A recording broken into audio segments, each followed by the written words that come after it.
सुप्रभात बच्चों, मैं आपकी हिंदी अध्यापिका शालिनी श्रीवास्तव आज आपको कक्षा 3 की पाठ्य पुस्तक हिंदी साहित्य का पाठ 7 जिसका शीर्षक है बूंद कहाँ से आई के विषय में पढ़ाने जा रही हूँ।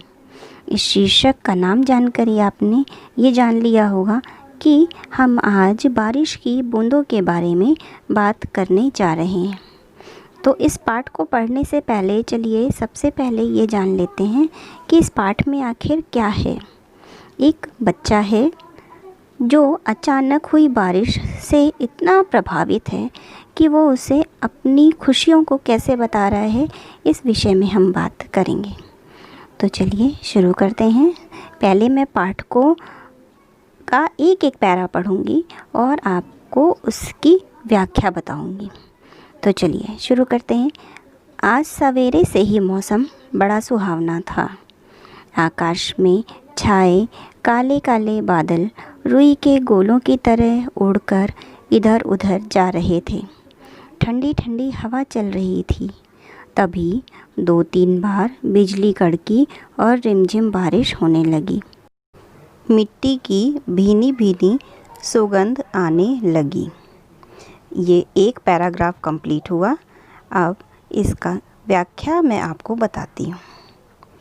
बच्चों देखिए, इसमें जो बच्चा है वो सुबह सुबह जब उठता है तो क्या देखता है कि आज सवेरे से मौसम बड़ा सुहावना था। मौसम बहुत ही उसे सुहावना मतलब होता है अच्छा, सुंदर दिखने वाला।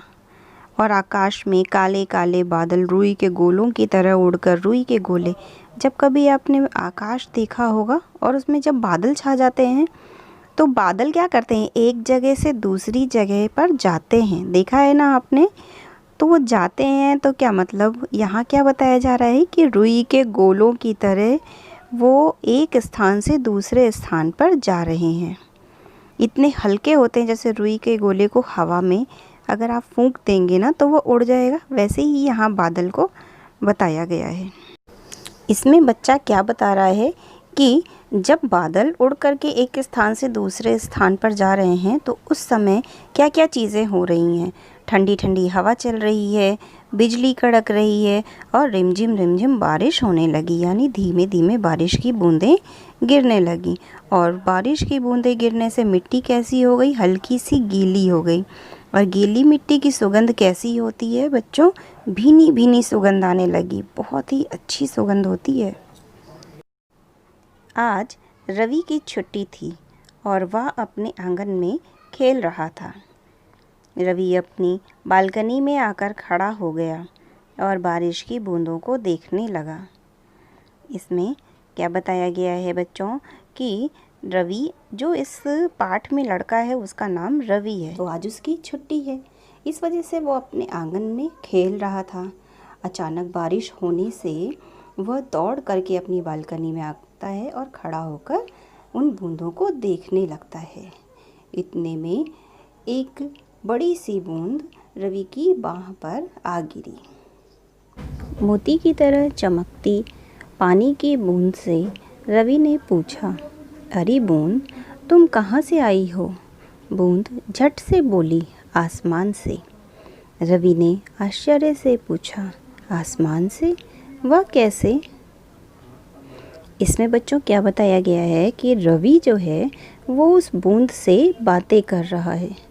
जब रवि अपनी बालकनी में खड़ा था तो एक बूंद उसकी बाह मतलब हाथ पर आकर गिर जाती है। और बूंद कैसी लगती है, चमकती हुई दिखती है। उस चमकती हुई बूंद से फिर रवि पूछ बैठता है कि बूंद, तुम कहाँ से आई हो? बूंद क्या उत्तर देती है, आसमान से। तो अब इसमें देखिए कि रवि ने फिर आश्चर्य से पूछा, आसमान से? तुम आसमान से कैसे आ सकती हो?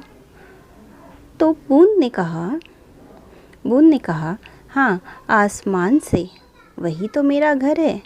बादल मेरा जहाज है, उसी पर बैठकर मैं आसमान में घूमती रहती हूँ। इसमें बच्चों क्या बताया गया है कि बूंद जो है रवि को फिर जवाब देती है।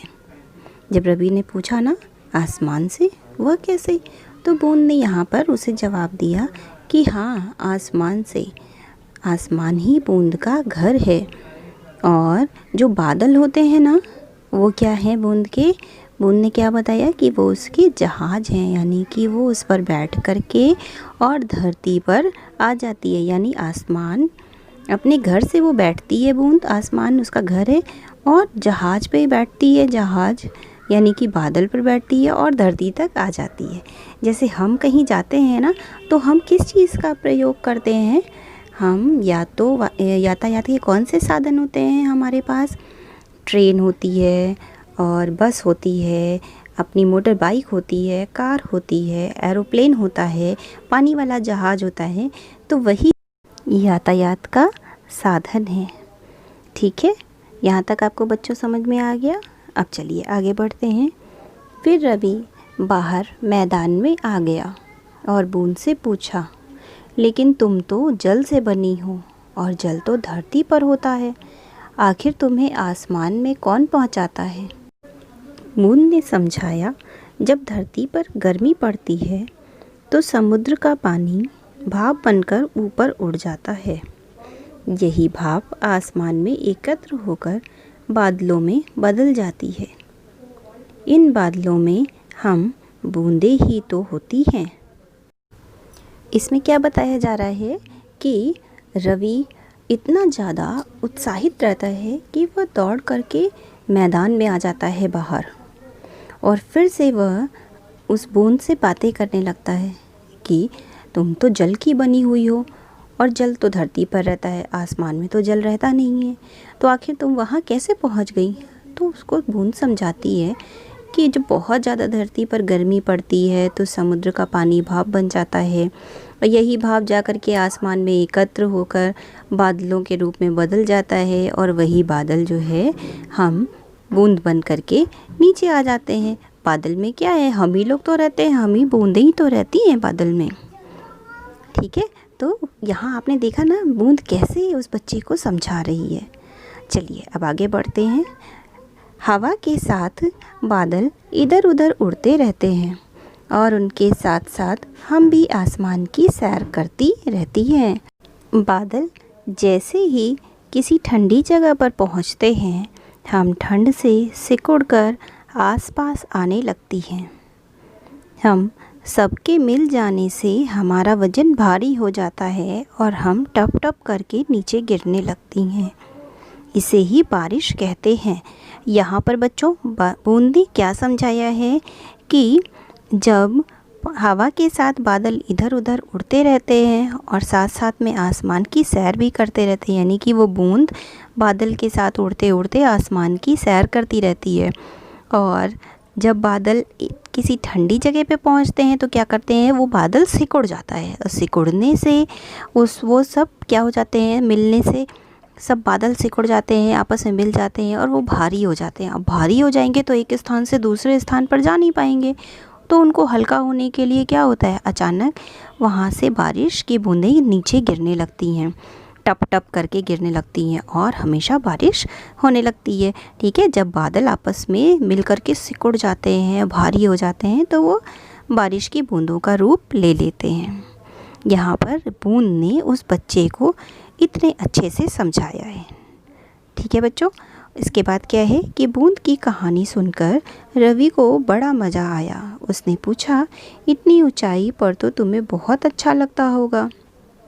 बूंद बोली, अच्छा तो लगता है, लेकिन ऊपर सर्दी बहुत लगती है। रवि फिर से पूछ बैठता है बूंदों से कि अच्छा बूंदों, तुम ये बताओ कि तुम नीचे तो आ गई, अब तुम ऊपर वापस कैसे जाओगी? तो बूंदों ने हंस करके जवाब दिया कि रवि, तुम इतना भी नहीं जानते। अब हम पानी में बदल गई हैं।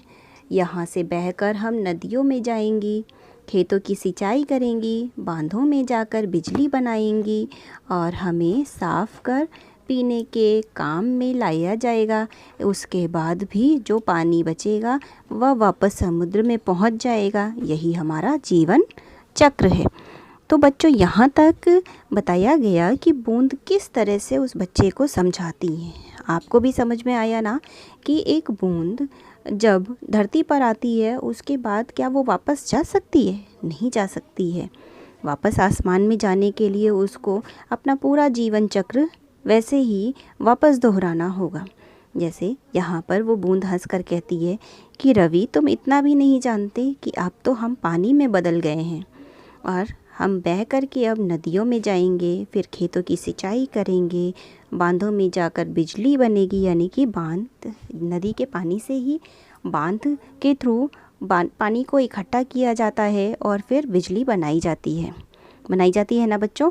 फिर पानी को साफ़ करके पीने के काम में भी लाया जाता है। उसके बाद जो बचा कुचा पानी होता है वह समुद्र में पहुंचता है और समुद्र में पहुंचने के बाद फिर से वही चक्र आरंभ होता है। इसी को पानी का, बूंद का जीवन चक्र या पानी का जीवन चक्र कहते हैं।